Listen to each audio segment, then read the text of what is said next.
2026 সালের ফুটবল বিশ্বকাপের FIFA world cup জিতবে ক্রিস্টিয়ানো রোনালদো বা তার দল এবং সেই বিশ্বকাপের ফাইনাল ম্যাচ খেলবে মেক্সিকো এবং পর্তুগাল। এরকম একটি প্রেডিকশন বা ভবিষ্যৎবাণী করেছে সিমসন কার্টুন। সিমসন কার্টুন 1997 সালে কার্টুন ভিডিওতে এই বার্তাটি প্রকাশ করেছিল, যে ভিডিওটি নিয়ে বর্তমানে প্রচুর পরিমাণে আলোচনা এবং সমালোচনা হচ্ছে। তাদের সেই ভিডিওতে নেক্সট বিশ্বকাপ নিয়ে তারা 3টি ভবিষ্যৎবাণী করেছে। খুব আশ্চর্যের বিষয় হচ্ছে সেই ভবিষ্যৎবাণীর একটি ভবিষ্যৎবাণী অলরেডি বাস্তবায়ন হয়েছে। তারা যে ভবিষ্যৎবাণীগুলো করেছে তার প্রথমটা হচ্ছে 2026 সালের ফুটবল বিশ্বকাপ অনুষ্ঠিত হবে আমেরিকাতে, যেটা আমরা সকলেই জানি। এবং তাদের দ্বিতীয় ভবিষ্যৎবাণী হচ্ছে সেই বিশ্বকাপের ফাইনাল ম্যাচ খেলবে মেক্সিকো এবং পর্তুগাল। এবং তাদের তৃতীয় ভবিষ্যৎবাণী হচ্ছে সেই বিশ্বকাপে উইনার হবে পর্তুগাল। দেখেন, সিমসন কার্টুন এর আগে অনেক ভবিষ্যৎবাণী করেছে যেটা পরবর্তীতে এসে সত্যি হয়েছে। যেমন সিমসন কার্টুন 2000 সালে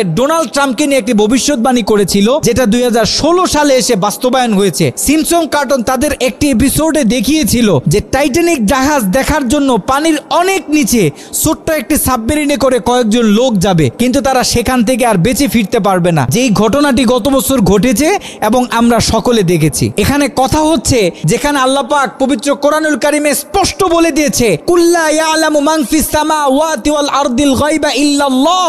নবী হে, আপনি আপনার উম্মতকে স্পষ্ট বলে দেন, এই আসমানে জমিনে এই পুরো পৃথিবীতে আমি ছাড়া অন্য কেউ গায়েব জানে না। গায়েবের মালিক হচ্ছে একমাত্র আল্লাহ। সেখানে সিমসন কার্টুন কিভাবে ভবিষ্যৎ বলে দিচ্ছে, কিভাবে গায়েবী কথা তারা বলে দিচ্ছে। দেখেন, এখানে আপনার আমার ইমানকে ধ্বংস করার জন্য খুব সূক্ষ্মভাবে এই সিমসন কার্টুনের লোকেরা খেলতেছে। এই সিমসন কার্টুন হচ্ছে ইলুমিনাতির এজেন্ট।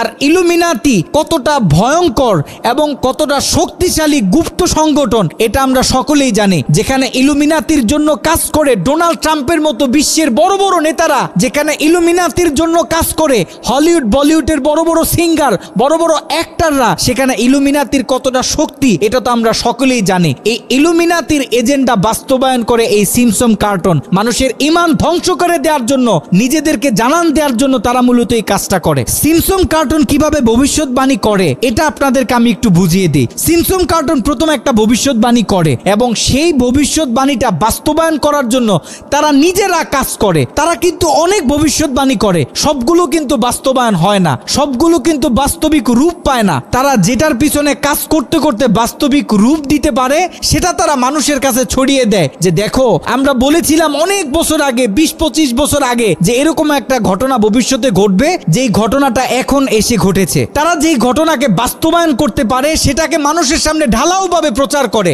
এবং মানুষকে এইটা বোঝানোর চেষ্টা করে যে দেখো আমরা ভবিষ্যৎ সম্পর্কে জানি, আমরা অনেক দূর এগিয়ে। তারা তাদের নিজেদেরকে জানান দেওয়ার জন্য মূলত এই কাজগুলো করে। মুসলমানদের ইমানকে কেড়ে নেওয়ার জন্য, মুসলিমদের ভিতরে শিরকি চিন্তা ভাবনা ঢুকিয়ে দেওয়ার জন্য তারা মূলত এই কাজগুলো করে। যেখানে আমরা মুসলিম, আমরা কোরআনে বিশ্বাস করি, আমরা আল্লাহকে বিশ্বাস করি, আমরা এটাও বিশ্বাস করি যে আল্লাহ ছাড়া পৃথিবীতে অন্য কেউ গায়েব জানতে পারে না। আমাদের আজকের এই আলোচনাটা পরবর্তীতে যারা সোশ্যাল মিডিয়াতে দেখবেন, সকলের কাছে অনুরোধ থাকবে আমাদের এই আলোচনাটা দিনের স্বার্থে হলো আপনারা ছড়িয়ে দিবেন। কারণ পরবর্তী বিশ্বকাপে যদি পর্তুগাল জিতে তাহলে অনেক মানুষ ইমান হারিয়ে ফেলবে।